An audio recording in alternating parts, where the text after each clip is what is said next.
Saludos y bienvenidos a otro video de Universidad Cristo, titulado Ceguera Espiritual, parte 3. Y en lo que me quiero enfocar es en comparar, ¿ves?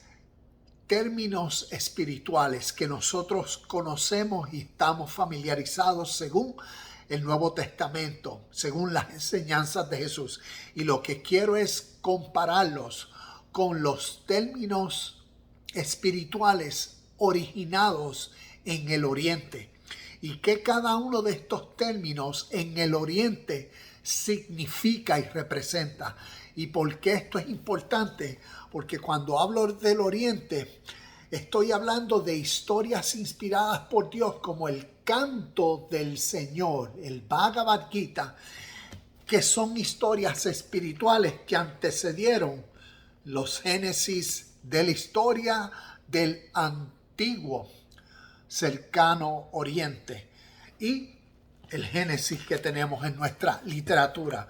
Y nos es necesario entonces, porque nos ayudará a entender las enseñanzas espirituales de Jesús. Así que tengo una lista aquí y quiero ir rápidos uno por uno y espero que esto nos ayude en nuestra ceguera espiritual, porque el fin de todo es conocer estos términos para que nos ayude en nuestro contexto a crecer en la capacidad y en la visión, en el entendimiento que remueva toda ceguera y se revele toda verdad para así en lo que nos resta de vida vivir perfectamente. Así que comencemos. El primero, vida eterna. Y recuerden, voy a comparar eso. Cuando yo digo un término, ya tú debes tener una conceptualización o una idea de acuerdo a la tradición o a la fe o al entendimiento y conocimiento que tú tienes de cada uno de estos conceptos. Yo me voy a enfocar a lo que originalmente o del Oriente cada uno de estos significa. Comencemos. Vida eterna. Vida eterna es el principio que revela la realidad de toda la humanidad, refiriéndose a cómo desde que el ser humano tiene conciencia de su alrededor y que ha podido en forma ya sea de tradiciones orales, pero en la evolución del tiempo, en literatura, ves, vida eterna hace referencia a estos principios de vida comunitaria que el ser humano expresó. Como decir, de ahí es donde viene y nace la ley de oro, la ley de haz el bien a todo o de amar al prójimo. Ya esto ya es una veces una derivación más tardía, la de amar al prójimo, pero el principio ves en la noción del ser humano de lo que es vivir bien, recto, justo, moral, de considerarse a todos como familia, de la comunión que tenían en la vida. La referencia de vida eterna se está refiriendo no al futuro, ¿ves? Sino al pasado. Es como decir, cómo siempre se ha vivido perfectamente, se ha vivido rectamente, cómo siempre se ha hecho el deber, ¿ves? Lo bueno, lo supremo que sea el beneficio para todos, ¿ves? A eso es a lo que se refiere vida eterna. El próximo, Dios. Dios es una palabra y desde el Oriente la revelación de Dios es la realidad que se experimenta, que se experiencia. Es una realidad de la vida que trasciende la fe. ¿Ves? Se inicia como niños y párvulos en la fe, pero se trasciende al conocimiento, al entendimiento, a la revelación de Dios. Y por ende, en el Oriente tienen una metodología, tienen literatura vasta de por miles de años, tanto en tradiciones orales como en ejercicios, en prácticas. ¿Ves? Que la persona puede entonces tomar como un principio de vida, seguir ciertas prácticas y el resultado es la unión con Dios. ¿Ves? El conocimiento de Dios. Y entonces Dios, por eso Dios es un espíritu, según Juan 4:24, cuando Jesús le decía a la mujer samaritana, Dios es espíritu. Eso es una realidad que un templo no la puede contener y que no está en ningún lugar, sino es una realidad entre todos siempre de concebir. Por eso la palabra, ¿ves? La palabra Dios. La palabra fue hecha carne, ¿ves? Es como decir, cómo esa realidad solamente puede suceder. Es cuando esta palabra, Dios, que una mente puede comprender y entender a plenitud de la capacidad del humano, que esta palabra, Dios, representa, significa. ¿Ves cuáles son las cualidades de características de esta palabra? Y el ser humano en su capacidad humana, al recibir, entender, comprender esa información, procesarla, meditar en ella, contemplar en ella, entonces viene esa palabra a ser hecha carne. ¿Y de dónde se encarna? Se encarna en la conciencia del ser humano, que ahora la da a conocer, la manifiesta en sus acciones, en sus palabras, en sus hechos.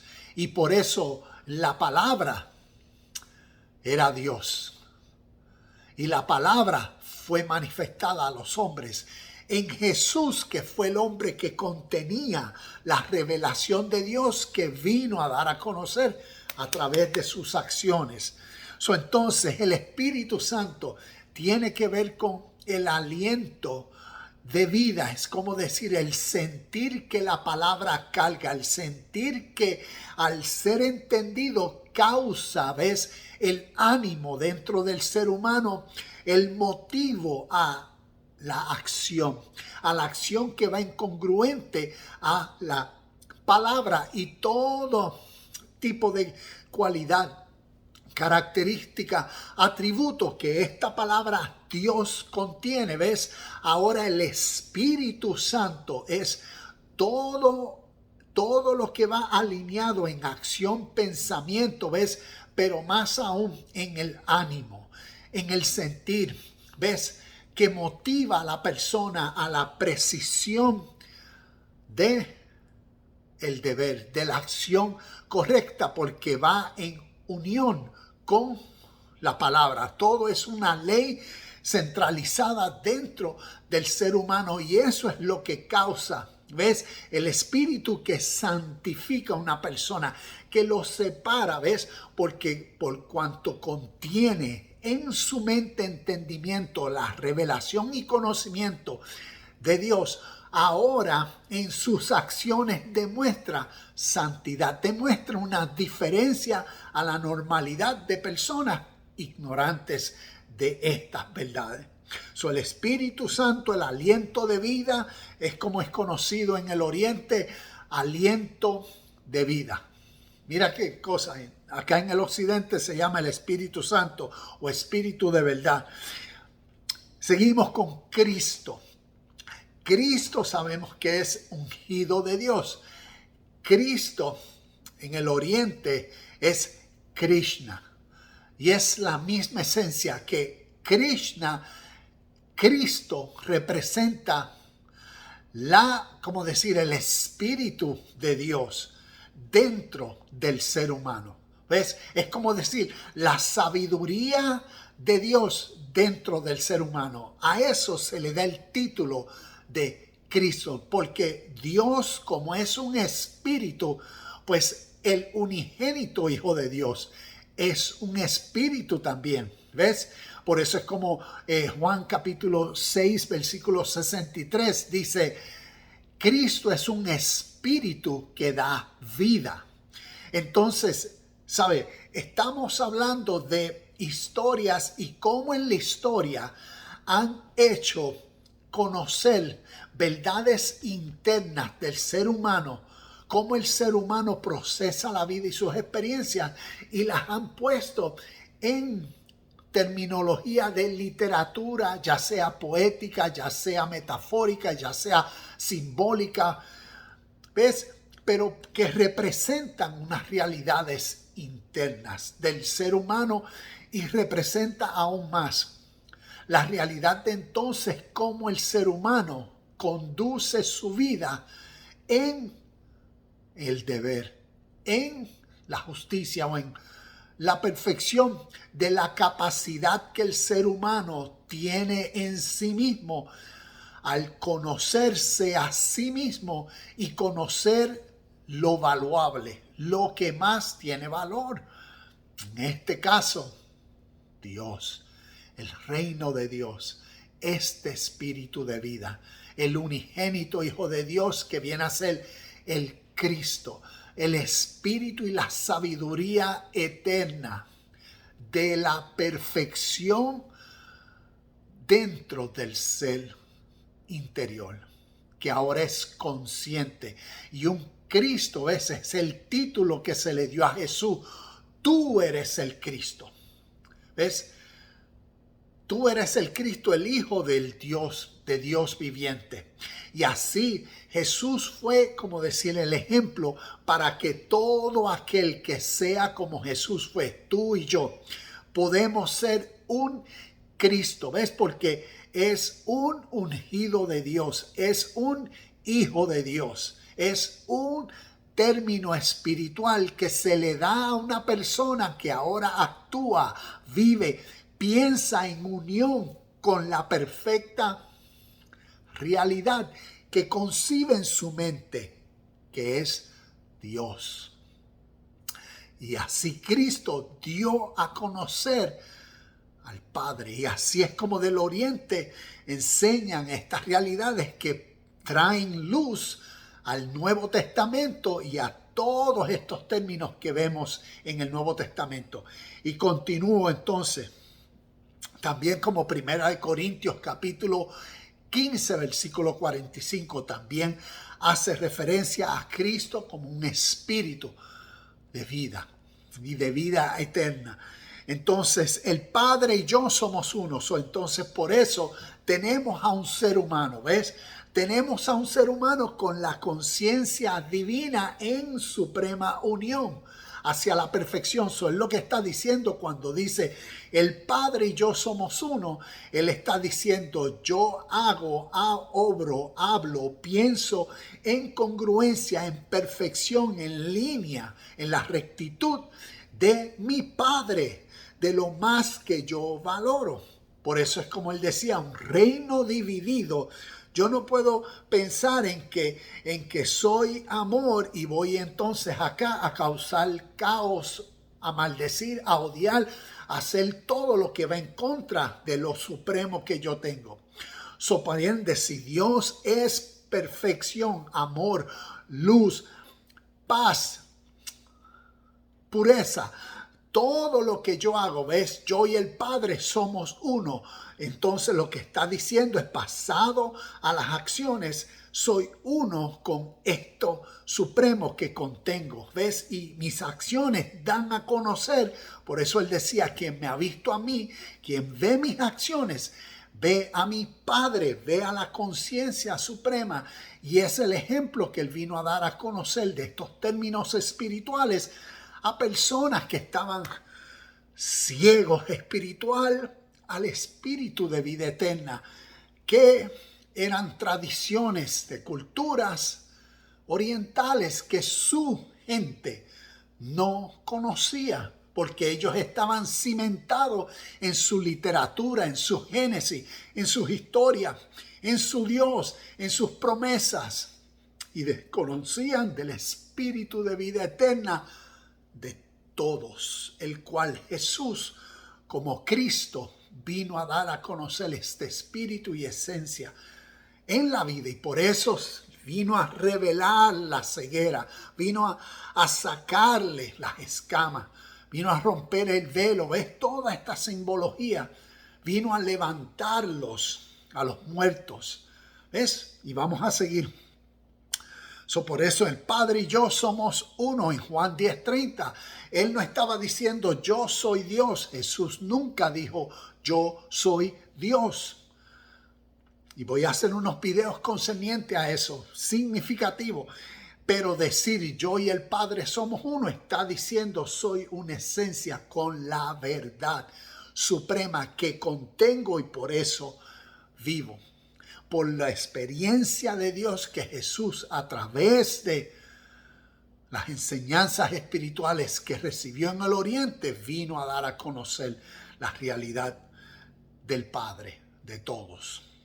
A los suyos, a su gente que no conocían. Por eso Juan 3:16, porque de tal manera amó Dios al mundo, que ha dado a su Hijo unigénito, el Hijo, una realidad espiritual, no una persona. Dios es espíritu, el Hijo de Dios. En este tipo de literatura representativa es una esencia espiritual también que solamente puede existir en el cielo o en el trono de Dios, dentro de la conciencia del ser humano, que ahora entiende que el unigénito Hijo de Dios, ¿ves? El Salvador del mundo, como nos dice Juan 3:16, porque de tal manera amó Dios al mundo que dio a su Hijo unigénito para que todo aquel que en Él cree no se pierda, mas tenga vida eterna. ¿Ves? ¿Qué nos está diciendo? Que todo aquel que recibe al unigénito Hijo del Padre, ¿ves? Todo aquel que concibe, todo aquel que se le revela, todo aquel que entiende la realidad de la vida eterna, de la vida justa, de los beneficios de ser sincero, de ser compasivo, de ser piadoso, de ser moral, ético, de ser bueno, de que las palabras que uno diga tengan el peso que las palabras que uno dice tienen, que uno no sea hipócrita, ¿ves? Todo eso es representativo al unigénito Hijo de Dios, a este espíritu de vida dentro del ser humano que causa la vida eterna, ¿ves? La vida en congruencia a lo justo, a lo perfecto, a lo puro, a lo incambiable.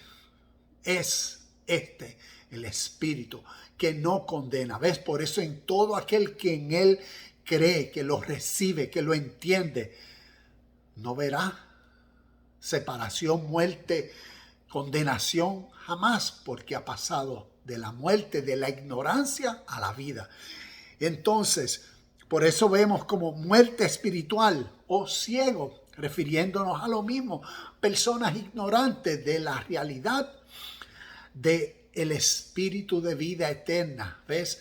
De lo que Jesús llamó el espíritu de vida, es el bien, la justicia, la rectitud, el amor a los enemigos, ¿ves? Cuando miramos el Sermón del Monte, todas estas enseñanzas van en línea a que el ser humano, sus compatriotas en el contexto, entendieran la vida en las palabras de verdad que Él vino a traer a los suyos que estaban ciegos, pasados a sus tradiciones y culturas, pasado a su vida egocéntrica de su enfoque en lo material, en lo físico.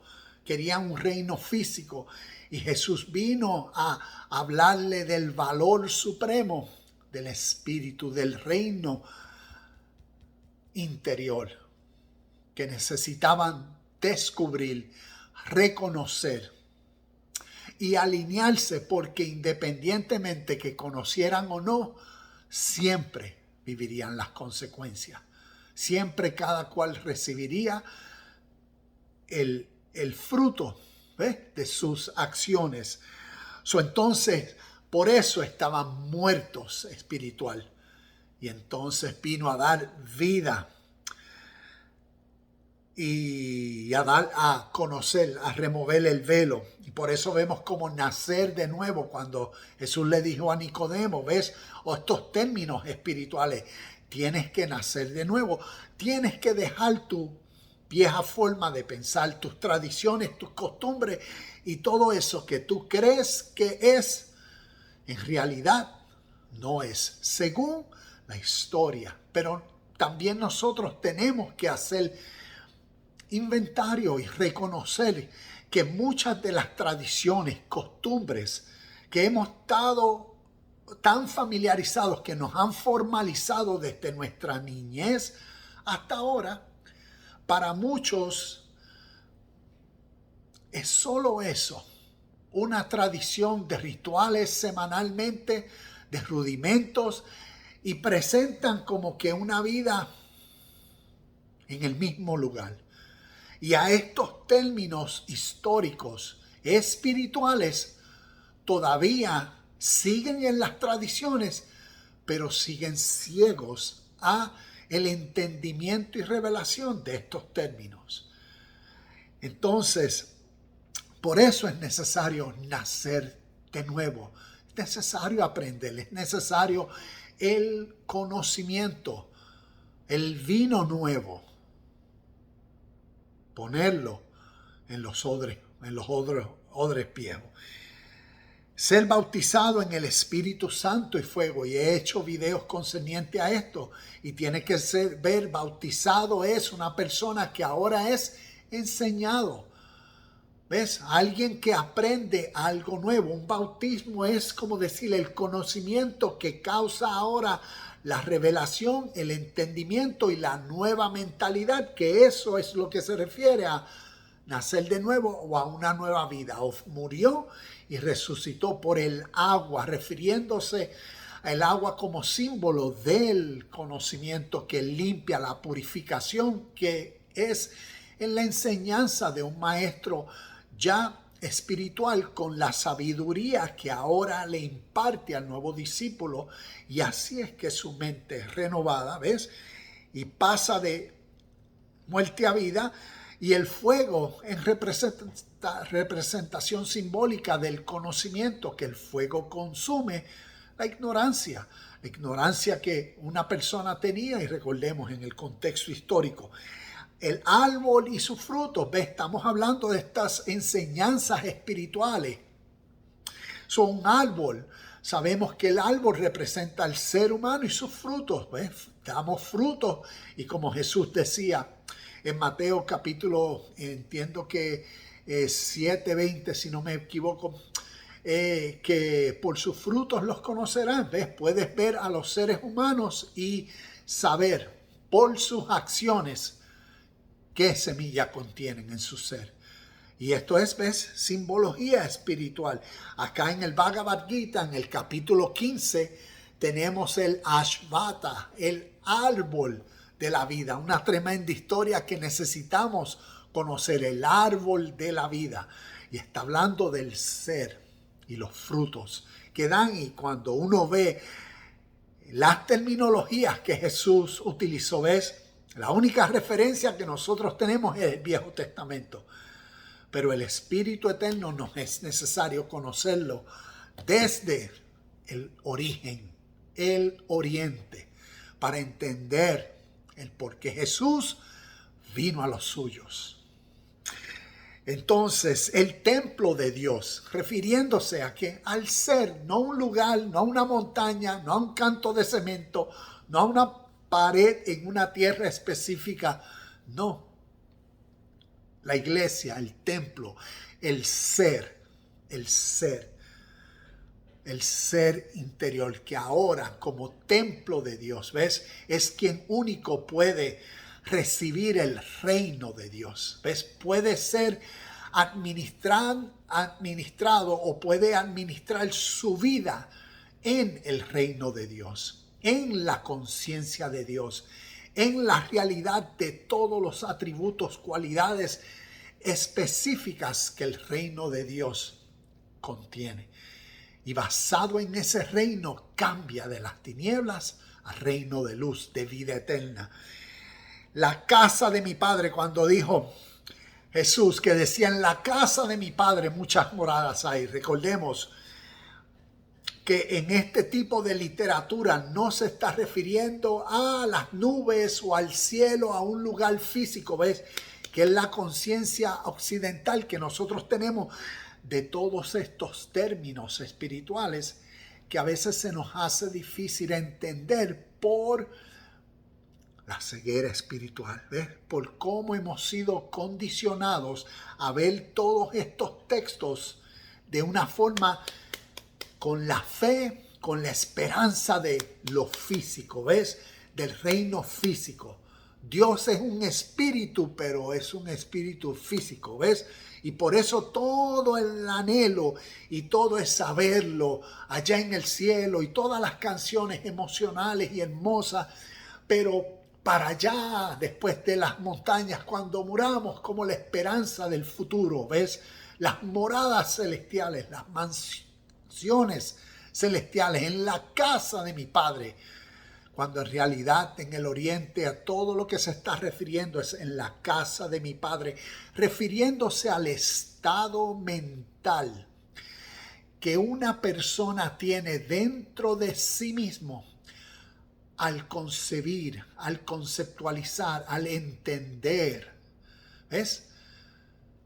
Las cualidades, características, ¿ves? Es como decir de Dios en sí.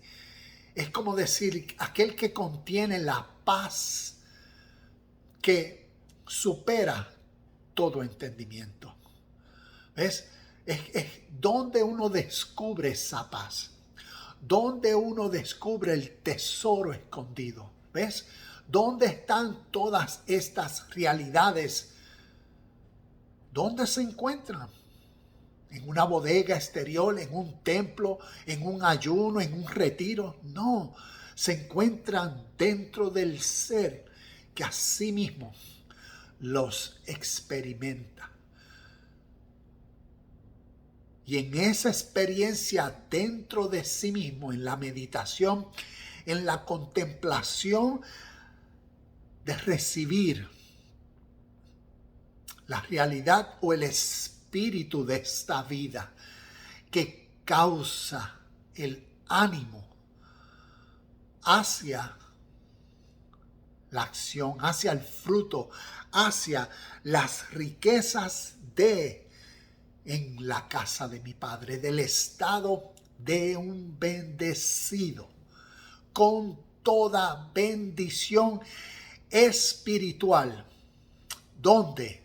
Aquí en el terreno de Dios, aquí en el templo de Dios, aquí en la tierra de Dios, aquí en la casa de mi Padre, en el entendimiento supremo que tengo de mi relación con Dios. ¿Ves? Esa es la mente de un hijo de Dios, de un unigénito hijo de Dios en el mismo espíritu, de un Cristo. Y es la mente que necesitamos desarrollar para que se remuevan la ceguera espiritual causada por tradiciones de años que desde que nacimos nos han conformado a la expectativa y al anhelo y a la esperanza de que mañana, de que en el futuro, de que allá sobre las nubes será todo una vida mejor. Cuando todas estas realidades espirituales siempre han sido para el presente de aquel que los recibe, de aquel que los entiende, de aquel quien se les revela y se les abre los ojos del entendimiento y ahora puede ver, entender. El cielo similar, ¿ves? En el cielo es siempre refiriéndose a un estado mental para seguir. El reino de Dios se refiere, y he hablado ya de todo esto, no se refiere a un lugar, sino, ¿ves? Por eso entonces las enseñanzas de Jesús fueron manipulativas, hipócritas, y él en sí lo que se estaba refiriendo era 2000 años atrás a crearle a ellos la esperanza de un sitio allá arriba en las nubes en el futuro, y no, él vino a los suyos con la realidad, con la verdad de lo que llamó el reino de Dios, y era dentro del ser. Y por eso les dijo, el reino está cerca, porque él comenzó el ministerio.